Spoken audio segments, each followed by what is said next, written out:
Y bueno, yo quería empezar con una especie de vídeo que ni siquiera lo considero como pieza del todo. Lo hice recientemente para una invitación en la Embajada de España en Washington a través de Marta Ramos Izquierdo.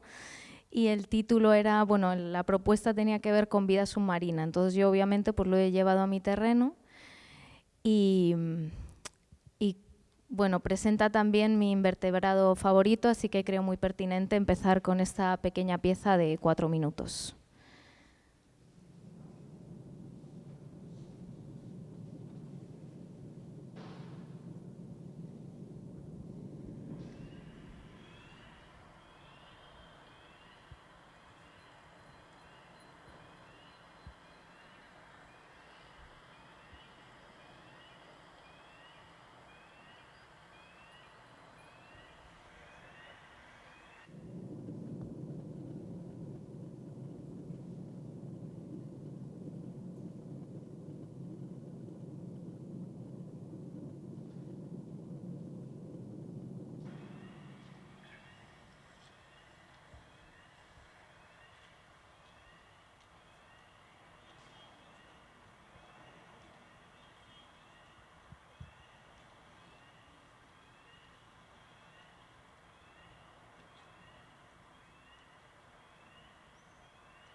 Below the thunders of the upper deep, far, far beneath in the abysmal sea, his ancient, dreamless, uninvaded sleep, the kraken sleepeth, faint as sunlight's flee.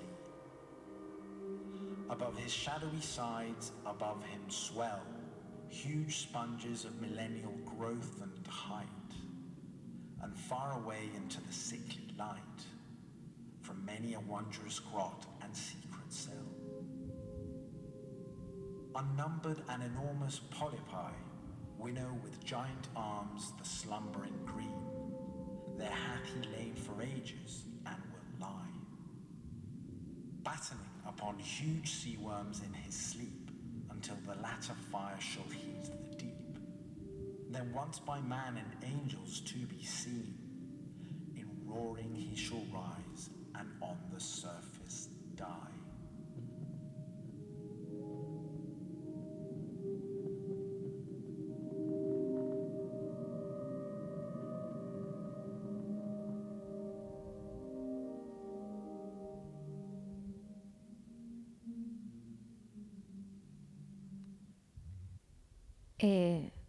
Traduzco el poema porque no lleva subtítulos. Bajo los truenos de la superficie, en las grietas del mar abismal, el kraken duerme su antiguo sueño sin sueños. Pálidos reflejos se agitan alrededor de su oscura forma. Vastas esponjas de milenario crecimiento y altura se inflan sobre él, y en lo profundo de la luz enfermiza, pulpos innumerables y desmedidos baten con brazos gigantescos la verdosa inmovilidad. Desde secretas celdas y grutas maravillosas, yace ahí desde siglos y yacerá, cebándose dormido de inmensos gusanos marinos, hasta que el fuego del juicio final consuma la hondura. Entonces, para ser visto una sola vez por hombres y por ángeles, rugiendo surgirá y morirá en la superficie. No me queda tan bien como a Marcus, que tiene ese rollo de Lord inglés, pero bueno, esto resume un poquito de una manera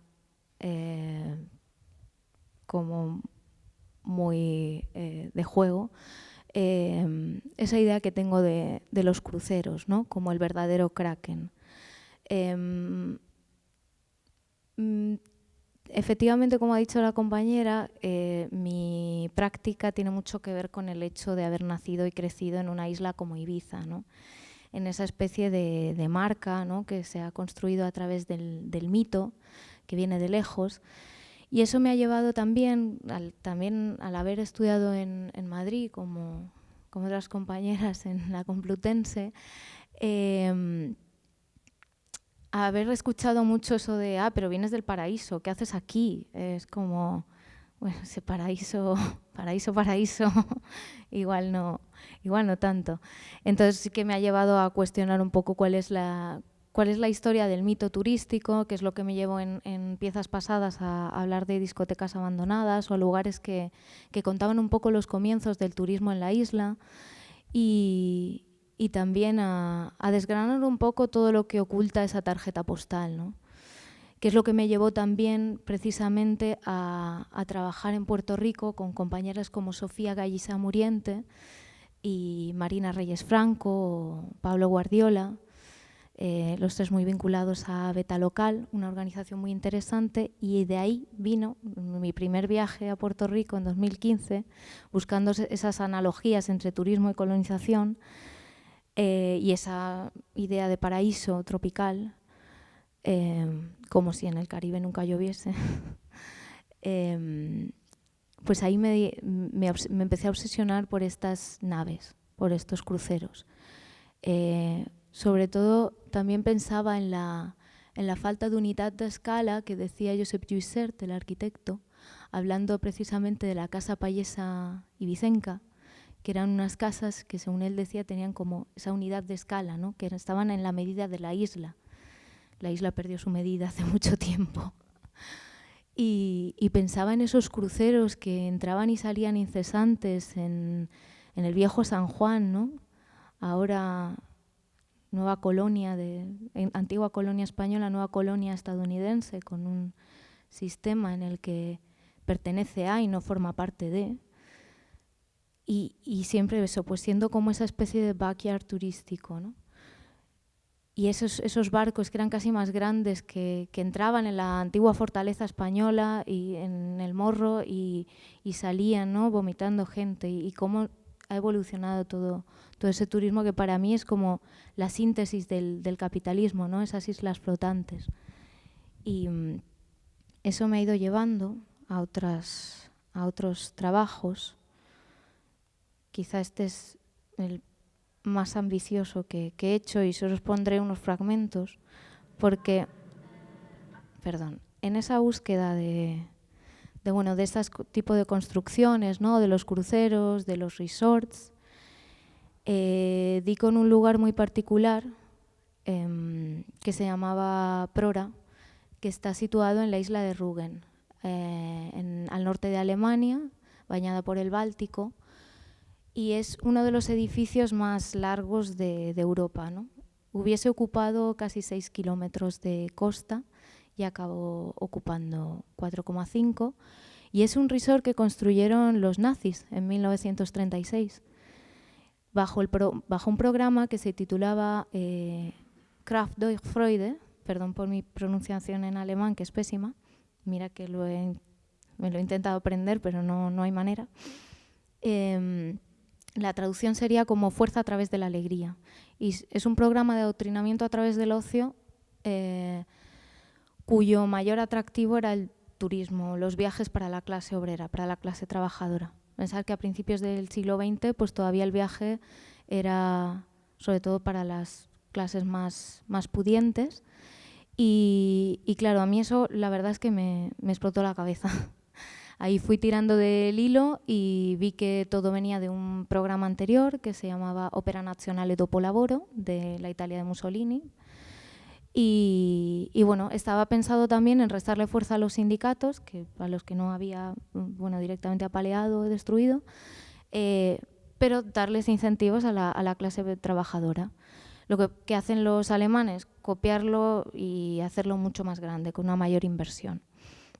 Entonces, en ese momento, unos años después, antes de que estalle la Segunda Guerra Mundial, se llega a convertir en 1937 en el mayor tour operador del momento, ¿no? Y realmente fue precursor del viaje turístico de masas, o sea, junto con Thomas Cook. Y aquí tuvimos la réplica bajo la dictadura de Franco, que fue llamado Educación y Descanso. Y en el Portugal de Salazar, Fundación Nacional para Alegría no Traballo. O sea, los nombres creo que ya, aquí la palabra, como decía el compañero, ya tiene un peso y tiene una forma y casi está hecha de cemento, ¿no? Entonces, bueno, yo pues pude, gracias a una ayuda, que la verdad es que al final casi solo me cubrió el viaje porque acabé queriendo hacer otra cosa, o sea, queriendo hacer pues un documental, ni siquiera quería hacerlo, realmente no quería hacerlo, pero era lo que me pedía el material y era lo que me pedía la investigación. O sea, sentía que con una pieza más corta tal no iba a contar lo que quería contar y lo que yo creía que debía ser contado. Y bueno, me fui con mi pareja, con Javi Álvarez, que es artista también y músico, y con su cámara y tal, y con eso pues nos fuimos una semana a Prora. Os voy a poner el comienzo de esta pieza y luego sigo contando un poquito más. Más o menos por aquí.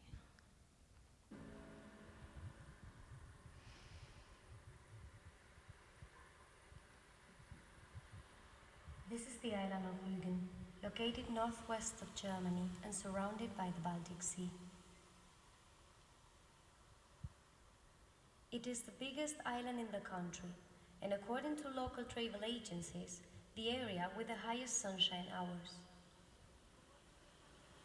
The perfect holiday destination for those looking to enjoy the peaceful sanctuary of nature by the seaside. Rügen is part of the Binz municipality, whose historical center is renowned since the late 18th century for its large number of bathhouses. Its peculiar architectural style, known as Bäderarchitektur, spa architecture, is one defining feature of this part of the Baltic Sea region. This style flatters the tastes of aristocracy by evoking a bygone era. White is the color that prevails on the facades of most buildings. The spa cater for the growing interest in water shown at the end of the 18th century by scientists and thinkers, whose theories linked the properties of sunlight and seawater with notions of cleanliness and purity. Doch wer ein medizinisches Bad benötigt, bitte sehr, auch das hält Prora parat. Years later, the Romantic period would bring about a new sensibility. The fear that the sea had won still was now transformed into desire. This shift in outlook paved the way for the new social hygiene movement, and the proliferation of spas all over Europe created a new business model aimed at the higher classes. White, the color of sunlight, has since become the norm in hotels, apartments, and spas all around the world, signifying racing values such as purity, cleanliness, and hygiene. Destination of all colors of the spectrum is now synonymous with the ideas of health and well-being. White architecture, white towels, white sheets, white skin. White as the sands of the beaches that represent the modern version of paradise. White as the sands of this very bay, the biggest in the island, almost as expansive as its own history. As we go with the flow and approach Prora Beach, ornament gives way to angular lines and the soft arc becomes a rigid grid. This style of apartment block haunts many seaside resorts and has gradually colonized those coastal towns that have fallen prey to mass tourism development. By taking a step back, however, we realize that this block is not alone, and these blocks are neither new, even if they seem so, nor lacking in history. Let's not be fooled by the clinical furniture that is such a distinctive trait of many upscale hotels. Here, countless layers of white paint conceal the signs of past lives.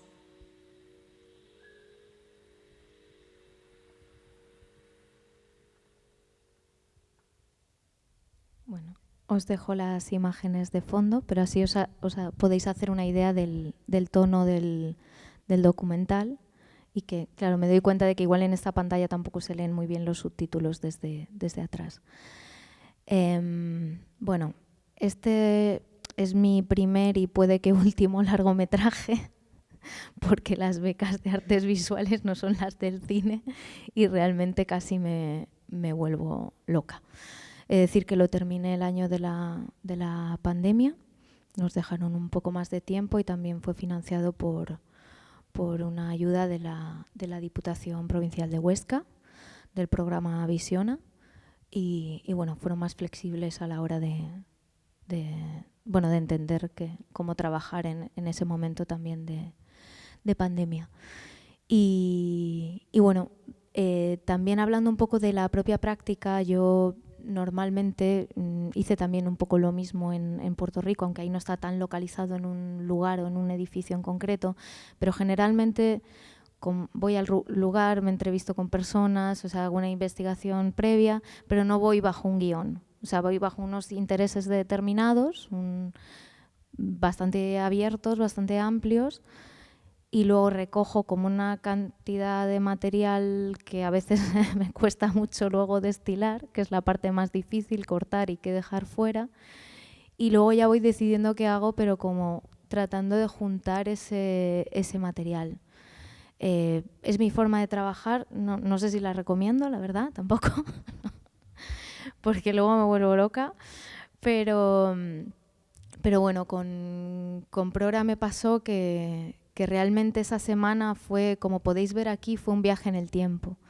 Yo no sabía muy bien en qué estado me iba a encontrar, porque a mí no me interesa esto como ruina, ¿no? Me interesa esto como la remodelación, ¿no? ¿Qué está pasando con ese esqueleto que se construyó en 1936 bajo un programa nazi? Entonces, como ahora se están las partes que estaban abandonadas porque se vendió por bloques, pues pintando de blanco precisamente y vendiendo pues a diferentes inversores privados, ¿no? Que de alguna manera pues borran la huella de la historia. Y esto realmente es un ejemplo bastante bestia del nacionalismo alemán, ¿no? Y de hecho incluso algunas de las empresas, como decía una de las directoras de uno de los centros de interpretación, decía algo así como que utilizaban partes de, como el hecho de que ganase el Grand Prix en 1937 en una exposición Exposición Universal de París, como ese premio de arquitectura lo utilizaban como publicidad actual. Y es como coquetería con el nazismo, ¿no? Para vender. Entonces, de hecho, estos centros de interpretación, que existen 2 en Prora, se veían amenazados hasta hace bien poco por los nuevos inversores. Entonces, claro, es muy peligroso borrar esta historia, ¿no? Y quedarte en esa habitación sin saber que yo me pude quedar en una de ellas precisamente porque estaba en remodelación, entonces era más barato, porque es bastante costoso. Luego hay un albergue en una de las partes que sí que tiene como otra historia, ¿no? Sí que trabaja con uno de los centros de interpretación y tuvo que seguir las medidas como de que se exigían como edificio histórico. Entonces ya por entrar un poquito más en el entresijo, ¿no? de Prora, del propio trabajo en sí, yo cuando llegué después de ese viaje, que fue un viaje en el tiempo, porque hay unas partes que lo vais a poder ver que están completamente destruidas, otras como abandonadas, casi congeladas en el tiempo, otras remodeladas y como si nada hubiese pasado, era como realmente tenías como las distintas ideologías, porque después de la Segunda Guerra Mundial, cuando esto se abandona, pasa a formar parte de la RDA. Entonces pasa a ser zona militar y por eso también la playa como que se ha conservado también, porque no hay acceso a esa naturaleza, ¿no? Y también había otra cosa que me interesaba muchísimo y es esa que aparece en el principio del vídeo. Bueno, aquí por ejemplo podéis ver una maqueta de la época, que además ya ha cerrado ese museo. Ese museo era un museo muy loco, sobre todo centrado en la RDA, y podéis ver un poco la escala de Prora, ¿no? Que realmente era un edificio inmenso. Y lo que decía es que no se hace en Rügen por casualidad, sino se hace allí, se construye allí, y era uno de los otros 4 resorts, iban a ser 5, que habían programado en esta isla. Aquí se ve muy bien también como esos cambios de tonalidad también con la reconstrucción, ¿no? Este tapado de la historia. Y claro, deciden hacerlo en este lugar porque es un lugar que ya venía con tenía esa tradición de arquitectura de balneario desde el siglo XIX. Entonces es como otro modelo de balneario, ya no es ese, es más, como decía antes, como de cuadrícula. Y por retomar un poco lo que dijo el compañero antes, que citaba a Derek Jarman, y a mí fue a través del libro de Croma, de Derek Jarman, ese que escribe ya muy enfermo de SIDA, en el que está perdiendo la visión, en el que empieza a verlo todo de azul y que le dedica un capítulo a cada color, a cada pigmento. A mí fue el blanco el que me dio la idea de guión, porque yo nunca había hecho un documental. Tampoco es un documental muy al uso, tampoco es muy artístico. Creo que está un poco, una crítica que me hicieron es que está un poco a medio camino de los dos sitios. Digo, bueno, es que igual yo también estoy un poco a medio camino entre ambos lugares, ¿no? O ambas disciplinas o lo que sea. Pero precisamente fue el blanco, y el último capítulo, de hecho, se titula White Lies, Mentiras Blancas. Y fue un poco lo que me dio el hilo conductor. Empieza con el blanco y termina con los acantilados blancos de Rügen, que igual muchas conoceréis porque tiene toda esa tradición de la pintura del romanticismo alemán, que Friedrich pintó. Tanto los acantilados de Creta, los acantilados de Rügen, están en el Parque Nacional de Jasmund, a unos kilómetros de Prora. Y lo utilizan también estos hoteles. En algunos casos tienen una réplica de estas pinturas, de estas impresiones del lienzo, pues para adornar sus habitaciones.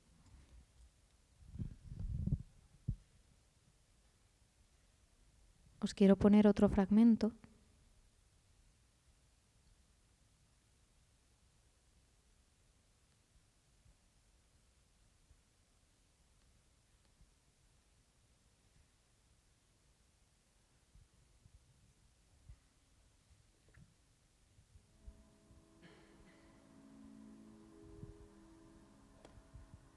También decir que la música para mí, para el audiovisual, es muy importante, y se han hecho también como interpretaciones de temas en concreto para la banda sonora. Was designed by Wolvert's favorite architect, Clemens Klotz, who in turn worked under the supervision of Adolf Hitler's favorite architect, Albert Speer. Lai would fervently quote the Führer each time he made a speech promoting the project. In order to make great politics, we need our people to have nerves of steel. Therefore, workers had to be well rested in preparation.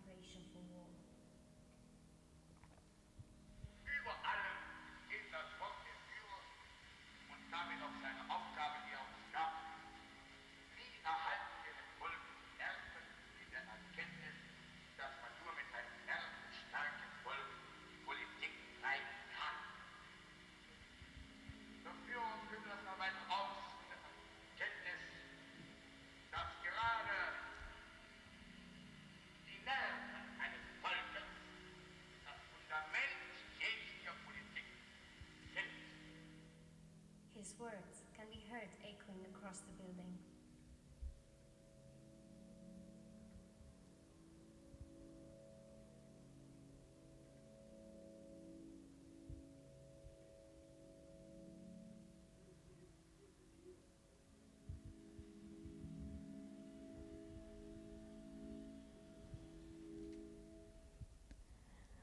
Bueno, es bastante potente esta cita de Robert Light, pero lo que me lleva a comentaros es que lo puedes, a mí lo que, claro, con lo que conectas con todo esto es como también con el descanso del guerrero, de las termas, ¿no? No era gratuito, no hacía estos hoteles para la clase trabajadora de manera gratuita, sino para eso, para tener al pueblo alemán con los nervios de acero. Y entonces me chocaba mucho, pero yo en la habitación donde nos quedamos, que estaba en una de las, vamos, dentro del edificio, era todo como fitness and wellness, ¿no? Entonces también esa idea de la pulcritud que tenían en este programa, de lo limpio, insistían mucho en la higiene, ya se habían puesto muy de moda las teorías higienistas. Entonces es como, también te lleva a pensar cuál es la reutilización de estas arquitecturas, ¿no? Bueno, luego pondré una cita de uno de los inversores, ¿no? Pero es cuando realmente intentan borrar del mapa que este esqueleto se construyó cuando se construyó y que lo terminaron de construir presos polacos. O sea, y aquí salen, que no lo quiero perder, estos vídeos, por ejemplo, son tomados desde uno de los cruceros, porque una de las cosas que ofrecía este programa son cruceros para la clase trabajadora. De hecho, uno de ellos, el Willem Gustloff, le dediqué también con Marta Ramos Izquierdo un libro a modo de diario de viajes, pero se llamaba El barco sin clases, porque al igual que en Prora el edificio es tan largo porque todas las habitaciones tenían que tener vistas al mar. Todos se quedaban bajo las mismas condiciones. Y en el caso de los cruceros pasaba también. Todos tenían que tener los mismos camarotes y las mismas condiciones, ¿no? Al final, el nacionalsocialismo. Pero claro, era todo como una cosa muy, muy, muy perversa, ¿no? Y realmente a mí me interesaba también estudiar como la parte buena, ¿no? La parte aparentemente buena de todo esto, ¿no? Para entender un poco cómo funciona ese aparataje nazifascista, porque realmente en las imágenes, en la propaganda, manejan muy bien la alegría, manejan muy bien el sol, manejan muy bien lo luminoso, ese futuro dorado, y también es una forma, ¿no?, de desmantelar. Esta es una postal de ese crucero, precisamente.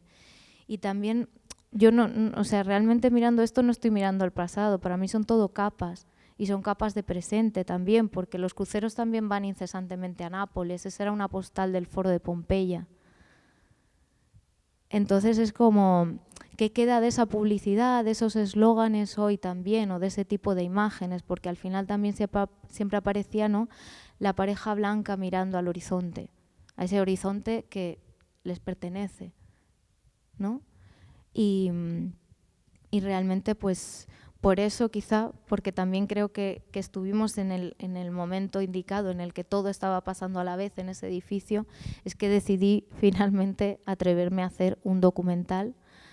Yo venía más de una producción más de videoarte, por así decirlo, y realmente me estaba como constantemente peleando con el metraje, hasta que al final fue como, bueno, creo que Prora te está invitando a hacer esto y es lo que tienes que hacer, porque no cabe, no cabe todo en un vídeo, y sí que querías que fuese algo como que reflejase bien la investigación, ¿no? En otras piezas igual puedo dejar algo más poético, más abierto, pero en esta vi que no. Y os voy a pasar un último fragmento para no aburriros con Prora. pero que sí que creo que es importante.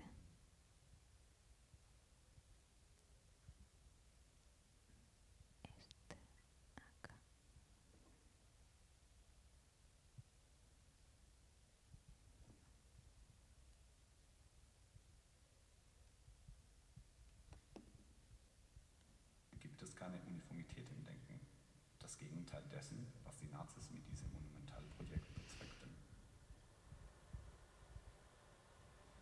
Ulrich Busch was the first to invest in this new luxury life by buying a good chunk of Flora. He defends the refurbishment due to the shifting of ideology. Those who are able and willing to pay for it will enjoy it.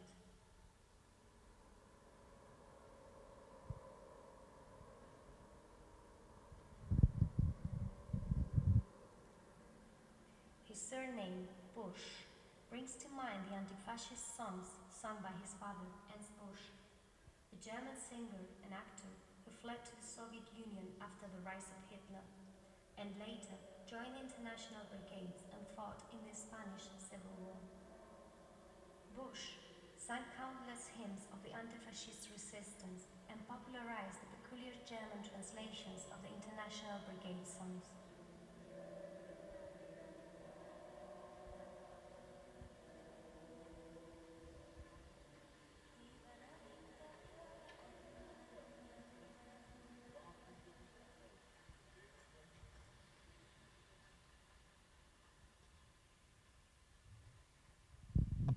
One of the many paradoxes of this project becomes apparent here.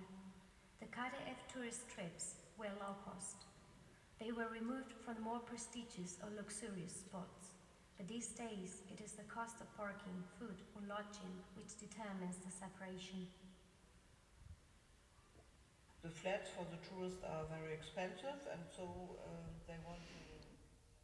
Bueno, la cita que habéis escuchado antes es de Ulrich Busch, y también a mí me interesan como mucho esas paradojas, ¿no? de que su padre luchó en las brigadas internacionales, ¿no?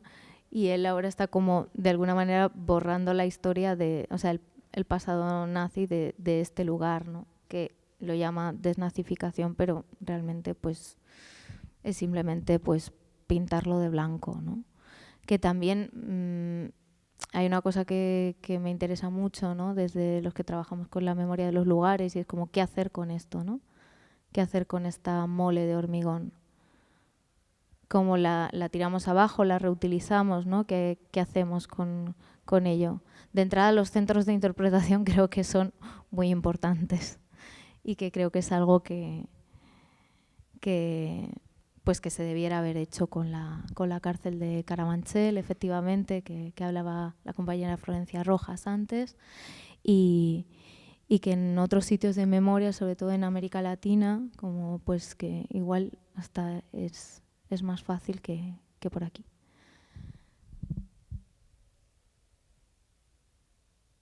Y pasando a mi obsesión y el último trabajo que tengo que editar, no os metáis en el vídeo, que envejece muchísimo.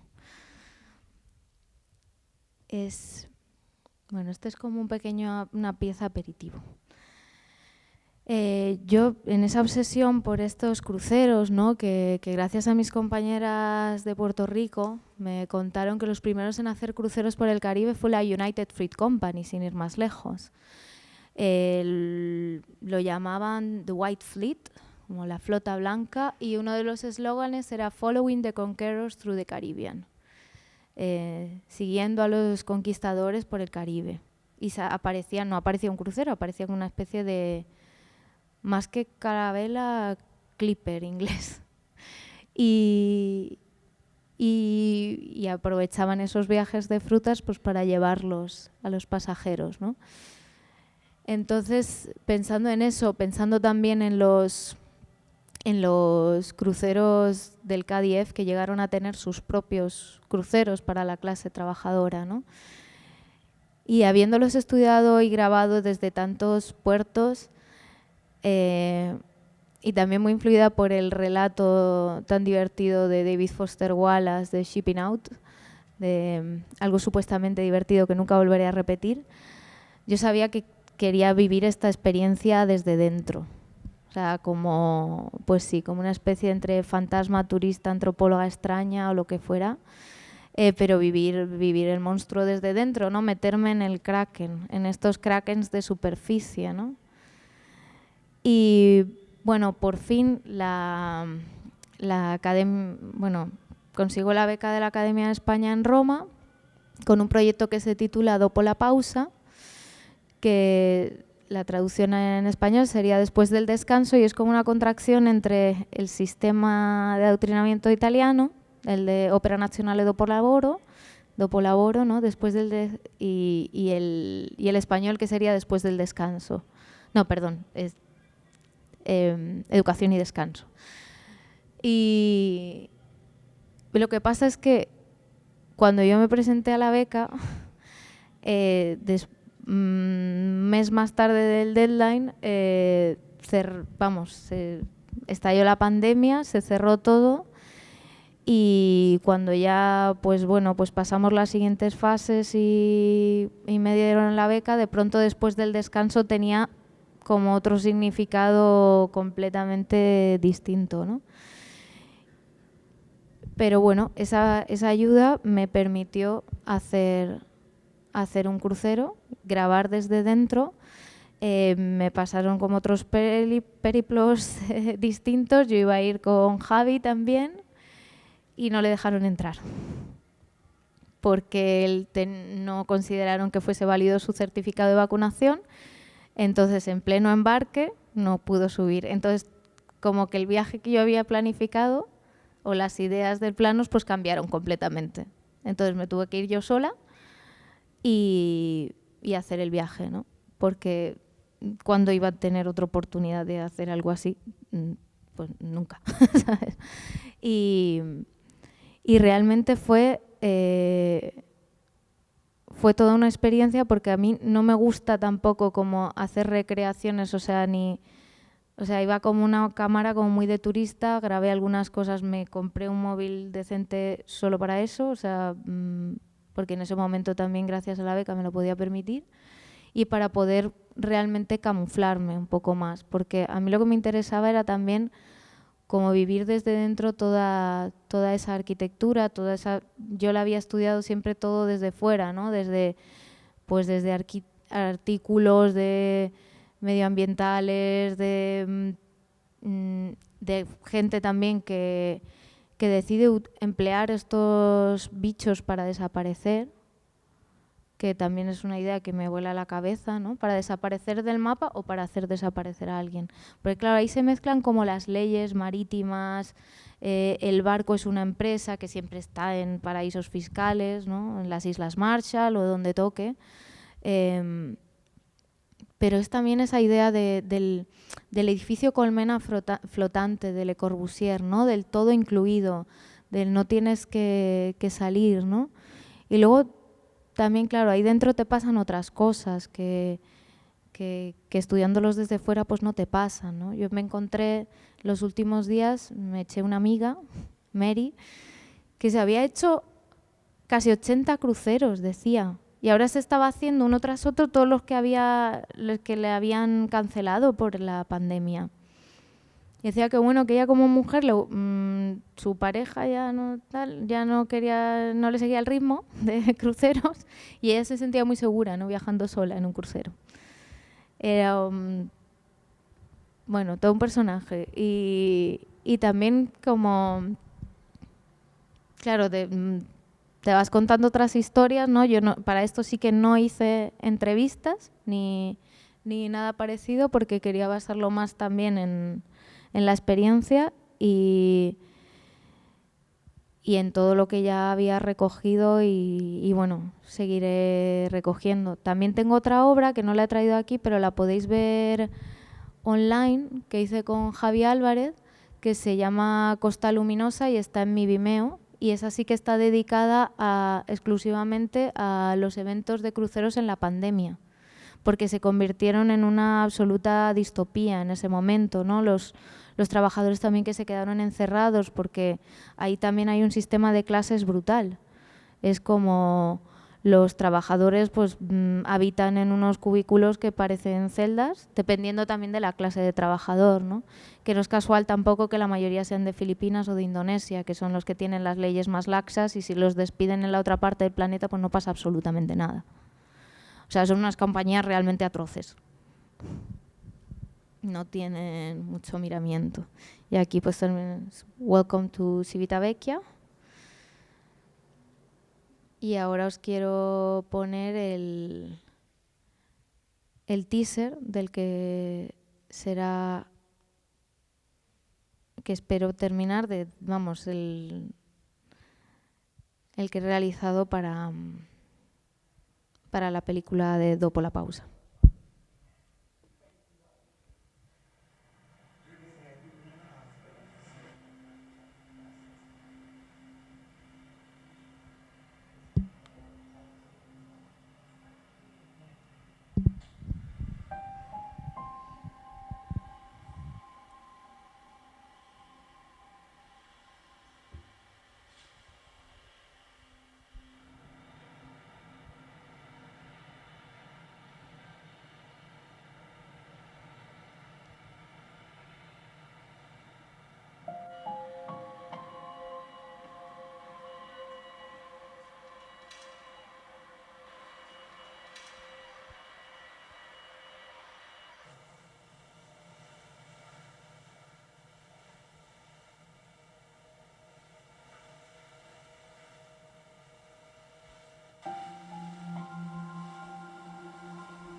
Bueno, este es un viaje que fue que realicé entre los puertos de Roma, Nápoles, Livorno, Barcelona, Palma de Mallorca, Cerdeña y vuelta a Roma, entre España e Italia. Y bueno, el teaser intenta como replicar esa idea del barco un poco como traveling también, te hacen los travelings. Y había una cosa que me llamó así mucho la atención, es como el supuesto lujo que se vende y que luego siempre, claro, están en puertos industriales, que por otro lado es un paisaje que a mí me gusta mucho, ¿no? Estéticamente no puedo evitarlo, son unos paisajes que me flipan, el puerto de Barcelona, todos esos containers, ¿no? Que sé que es un desastre ecológico, ¿no? Pero es como que son ciudades, ¿no? Enteras ahí dentro. Y dentro como ese lujillo de plástico, ¿no? Porque este era un crucero también, o sea, no era de los más chachis. Y bueno, fue como... Claro, yo llevaba realmente, lo que os he dicho antes era un poco mentira, porque yo llevaba realmente como todo sí que un poco un guión más hecho de los aspectos que me interesaba aprovechar para hablar de estos sistemas de adoctrinamiento, de estos tal, pero de pronto la propia experiencia me está llevando a querer contar otra cosa. Entonces, como que también hay veces que los propios procesos, ¿no? las aguas por las que surcas, pues te llevan a realmente hacer otras piezas, o al menos es a veces lo que me pasa, ¿no? Que tienes como un empeño inicial de algo y luego es como, pues es que no me sale esto. Igual si hablo de esto, toda esa parte igual más de la propia experiencia del viaje, de esos paisajes, de tal, pues te lo dejas fuera, ¿no? Y entonces también es un poco como cómo equilibrar todo ese material, ¿no? Todo ese viaje, ¿no? Que también es que cabe destacar que yo llevo queriendo hacer algo así desde 2017, ¿no? Entonces ya como una vez que lo haces, yo le había dado 300.000 vueltas y al final es eso, como yo me sentía ahí como una especie de turista, fantasma, antropóloga, como muchas cosas a la vez. Y bueno, por suerte podrá exponerse en el Centro Párraga de Murcia en febrero, así que no me queda otra que terminarlo. Y bueno, yo creo que ya he hablado bastante. Igual quería apuntar una cosa que me he quedado con ganas de decir antes, que ha comentado Lorenzo, ¿no? Sobre las prácticas. Y yo recuerdo cuando, quedé un poco de abuela cebolleta, pero que cuando estudiaba, como estábamos todo el rato mirando a Londres o a otras universidades mucho más fancies que la Complu, o sea, sobre todo privadas, ¿no? Pero que me acuerdo que una amiga que hizo allí un máster, le decían que no podía decir que un condicionante para que su obra fuese grande o pequeña sea el espacio. O sea, que no podías realmente hablar de precariedad, ¿no? Que tenía que tener un concepto elevado, no un concepto de, es que yo no me puedo permitir un estudio.